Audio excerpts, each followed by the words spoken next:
On s'aperçoit que nos ateliers vont continuer à être à distance encore pendant un petit moment pour beaucoup d'entre nous.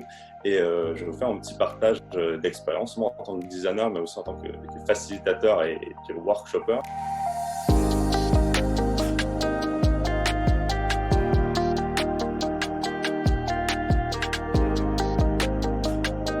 Un des trucs qu'on aperçoit sur un premier atelier à distance qui aurait été mal préparé, c'est qu'il y a des silences, il y a des problèmes de connexion, il y a des bruits de fond, il y a souvent des moments de monotonie aussi.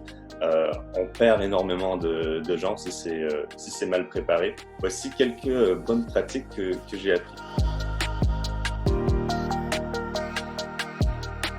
J'ai formé mes collaborateurs sur un outil de brainstorm à distance qui s'appelle Klaxoon, qui est un outil français développé à Rennes, qui a beaucoup d'alternatives. Il existe aussi des outils comme Mural, comme Iobea, comme Miro, qui permettent plutôt que d'avoir seulement un espace de discussion, avoir un espace d'interaction qui représente un tableau virtuel, une espèce de whiteboard infini sur lequel les collaborateurs peuvent déjà interagir, poser des post-it, répondre, réagir aux questions du facilitateur sur différents sujets. Et ça, peu importe qu'on ait 5 personnes dans la réunion ou 200 personnes. Au début de chaque atelier, je fais un petit onboarding, une petite prise en main de l'outil, que ce soit Klaxoon ou Teams ou même un PowerPoint, n'importe quel outil, je fais un onboarding et je le fais de façon un petit peu ludique. Donc pour Klaxoon, je vais faire 3 cases. Une première case où les gens doivent poser un post-it de couleur jaune avec ce qu'ils attendent de la session, du workshop. Donc ça permet déjà au facilitateur aussi de capter ce que les gens recherchent, ce avec quoi ils aimeraient sortir du workshop. Un deuxième post-it où je les fais dessiner, donc pour l'aspect un petit peu ludique, et ils découvrent aussi une fonctionnalité du post-it digital qui est augmentée, de dessiner. Je les fais voter sur le meilleur dessin. Donc, troisième fonctionnalité, la capacité de voter, comme en physique. Et sur leur dernier post-it, je fais un exercice qui s'appelle le Jukebox, où ils vont chercher sur YouTube une musique qui représente leur humeur de la journée.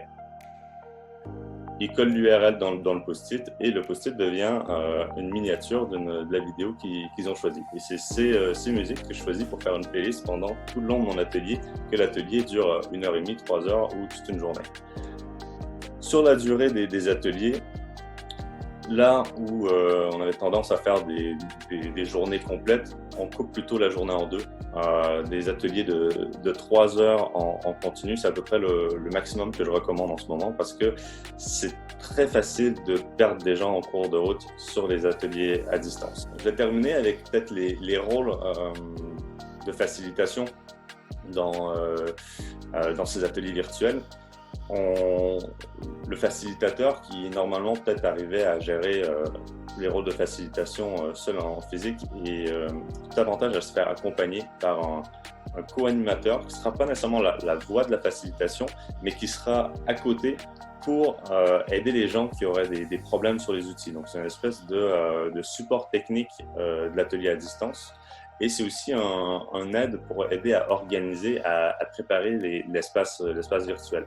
Donc ce rôle va naviguer entre l'espace virtuel, par exemple le Klaxoon, et un espace de chat où les gens qui auront coupé leur micro pourront toujours continuer à poser des questions s'ils sont accidentellement déconnectés de l'atelier pour pouvoir retrouver le code, ou même contacter cette personne en direct s'ils ont vraiment des soucis sans interrompre le rythme de l'atelier. Parce que l'atelier n'avancera jamais si tous les micros sont ouverts et tout le monde à chaque petit problème dit « Ah mais il est où ce bouton? Ah mais j'ai pas réussi à faire ça ». Donc il y a une personne qui est dédiée à ça et qui nous permet d'avoir un atelier qui est fluide et qui est ininterrompu.